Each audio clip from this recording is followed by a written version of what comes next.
कोई चाहता है कि ऐसा नोट्स बनाया जाए जिससे पढ़ने में मज़ा आ जाए, समय कम लगे और एग्ज़ाम में ज़्यादा से ज़्यादा मार्क्स भी लाया जा सके। तो चलिए इस वीडियो में हम लोग वैसे ही तरीकों के बारे में जानने वाले हैं। ठीक है, तो जल्दी से चलते हैं और जानते हैं वे कौन कौन से तरीका है जो आपको ज़्यादा से ज़्यादा फायदा पहुंचाएगा, ज़्यादा से ज़्यादा मार्क्स दिलाएगा, ज़्यादा समय बचाएगा, है ना, रिवाइज करने में कम समय लगेगा। तो सबसे पहला तरीका है कि जब भी आप नोट्स बनाएं तो इस चीज़ को ध्यान में रखें कि पूरे चैप्टर को नोट्स में कॉपी ना करें, है ना। अब इसका ये मतलब, नोट्स बनाने का कोई मतलब नहीं होता है कि पूरा चैप्टर को आप नोट्स में छाप दिए, है ना, तो ये मतलब नहीं है।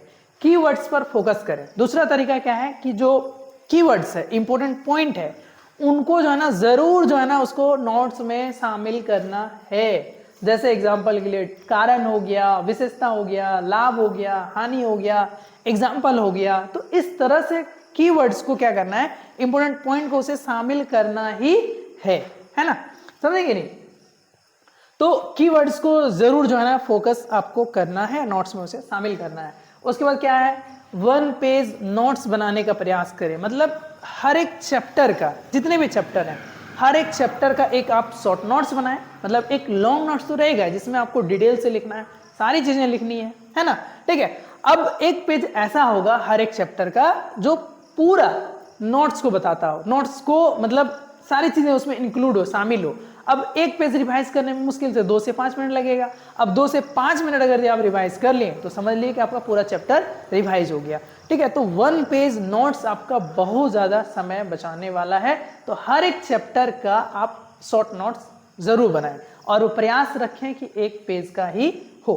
ठीक, चलिए आगे बढ़ते हैं और कौन कौन से तरीके हैं।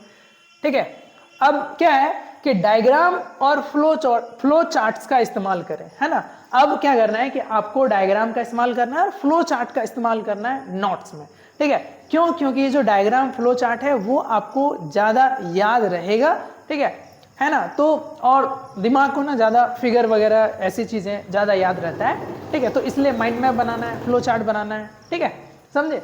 अब क्या है कि अलग अलग रंगों का सही इस्तेमाल करना। अब ऐसा नहीं कि आपको बनाना है नोट्स, अलग अलग कलर का इस्तेमाल करना है। अब इतना ज़्यादा कलर का इस्तेमाल करने की पढ़ने के समय में ना माइंड भी कंफ्यूज हो जाता है। ठीक है, समझेंगे। तो जिस वजह से जो है ना पढ़ने में मज़ा नहीं आता, अच्छा नहीं लगता है।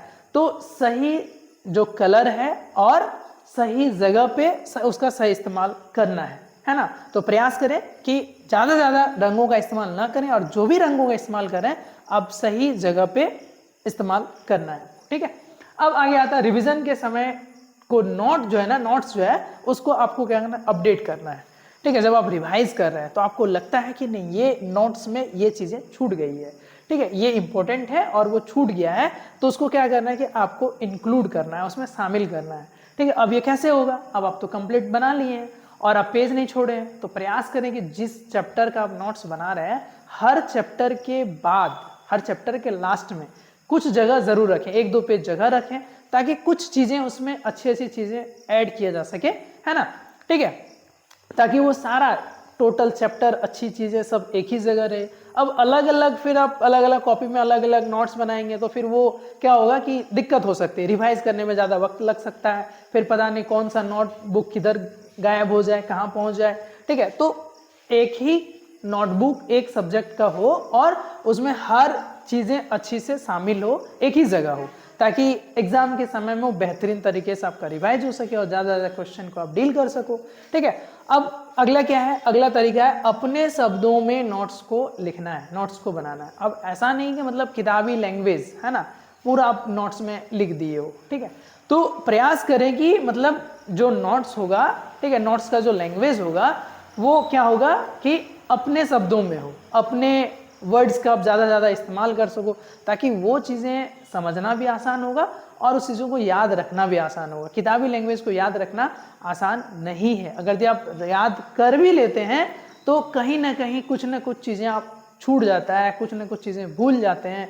ठीक है, तो प्रयास करें कि नोट्स में आपको नोट्स में अपने शब्दों को शामिल करना है। तो ये कुछ तरीका था नोट्स बनाने का, है ना। तो आप इस वीडियो में जो है ना, इस वीडियो के कमेंट में आप लिखेंगे कि आपको कौन सा तरीका सबसे अच्छा लगा। ठीक है, और आप कैसे नोट्स बनाते हैं वो बताने का प्रयास करेंगे। अगर कुछ अच्छी चीज़ें होंगी तो वो भी लिखेंगे, ताकि आने वाले जो आएंगे इस वीडियो में आगे देखेंगे तो वो चीज़ उस चीज़ का फ़ायदा ले सकेंगे। ठीक है, उम्मीद करते हैं कि वीडियो आपको अच्छा लगा। वीडियो अच्छा लगे तो वीडियो को लाइक करें और वीडियो को अपने दोस्तों के साथ शेयर करें। साथ में इस चैनल को सब्सक्राइब करें। इस चैनल पे ऐसे ही वीडियो देखने को मिलेंगे जो आपको फ़ायदे पहुंचाएंगे और जो आपको ज़्यादा से ज़्यादा स्कोर दिलाने का प्रयास करेगा, है कि नहीं। ठीक है, तो चलिए फिर मिलते हैं एक बेहतरीन वीडियो के साथ। तब तक के लिए जय हिंद, जय भारत।